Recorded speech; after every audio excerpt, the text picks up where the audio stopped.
7 ഘട്ടങ്ങളായി നടക്കുന്ന തെരഞ്ഞെടുപ്പിൽ 5 ഘട്ടങ്ങൾ പൂർത്തിയായി കഴിഞ്ഞു. 5 ഘട്ടങ്ങൾ പൂർത്തിയായി കഴിഞ്ഞപ്പോൾ ബിജെപിയുടെ സ്ഥിതി വളരെ ദയനീയമാണ്. ബിജെപിയുടെ സ്ഥിതി വളരെ ദയനീയമാണ് എന്ന് മാത്രമല്ല, ദക്ഷിണേന്ത്യ കഴിഞ്ഞില്ലെങ്കിൽ ബിജെപി സോഹയായി മാറും. ഇന്ത്യ മുന്നണി അധികാരത്തിൽ വരും. ഏകദേശം എല്ലാ സർവേകളും ഇന്ത്യ മുന്നണി അധികാരത്തിൽ വരുമെന്ന് പ്രവചിക്കുന്നു. അതിനിടയിൽ ചില അധികാരമോഹികളെ തങ്ങളുടെ തട്ടകത്തിലേക്ക് എത്തിക്കാൻ ബിജെപിക്ക് കഴിഞ്ഞിട്ടുണ്ട്. നമ്മുടെ സുരേഷ് ഗോപി ഉദാഹരണം. സുരേഷ് ഗോപി ബിജെപി തട്ടകത്തിലാണ്. തൃശൂരിൽ നിന്ന് സുരേഷ് ഗോപി ജയിക്കില്ല എന്ന് ഇന്റലിജൻസ് പറയുന്നു.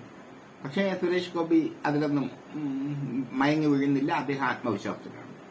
മറ്റൊന്ന് മിഥുൻ ചക്രവർത്തിയാണ്. ബംഗാളിലെ മിഥുൻ ചക്രവർത്തി.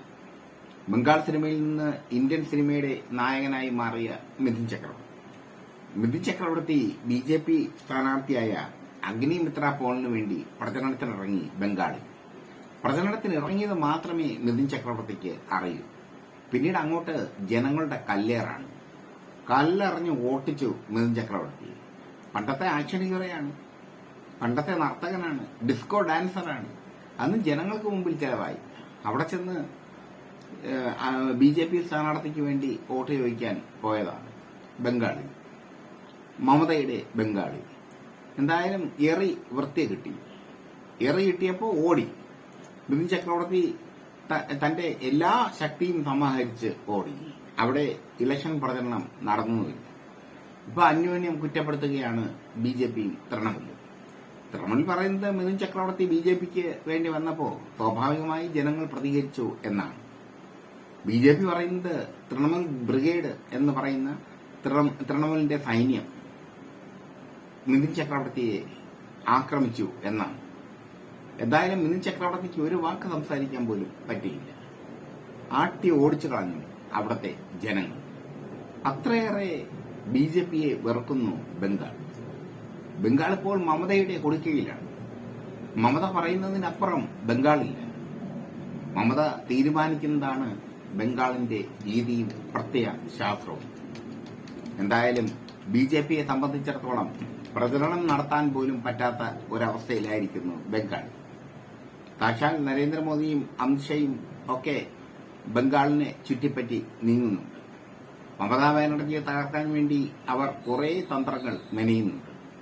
പക്ഷേ ആ തന്ത്രങ്ങളൊന്നും വിജയിക്കില്ല എന്നുള്ളതിന് ഉറപ്പാണ് മിഥുൻ ചക്രവർത്തിയെ അവിടുത്തെ ജനങ്ങൾ എറിഞ്ഞോടിച്ചത്. മിഥുൻ ചക്രവർത്തി ഒരു കാലത്ത് ബംഗാളിന്റെ അഭിമാനമായി. ബംഗാളി സിനിമകളിലൂടെയാണ് അദ്ദേഹം വളർന്ന് ബോളിവുഡിലേക്ക് എത്തിയത്.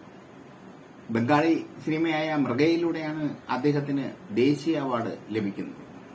അങ്ങനെ ഒരുപാട് രക്തബന്ധം ബംഗാളും മിഥുൻ ചക്രവർത്തിയും തമ്മിലുണ്ട്.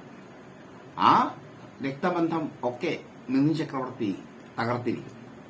ബിജെപിക്ക് വേണ്ടി, അതായത് അഗ്നിമിത്ര പോൾ എന്ന സ്ഥാനാർത്ഥിക്ക് വേണ്ടി വോട്ട് ചോദിച്ചെത്തിയ മിഥുൻ ചക്രവർത്തിയെ എറിഞ്ഞോടിച്ചിരിക്കുന്നു ബംഗാൾ ജനത.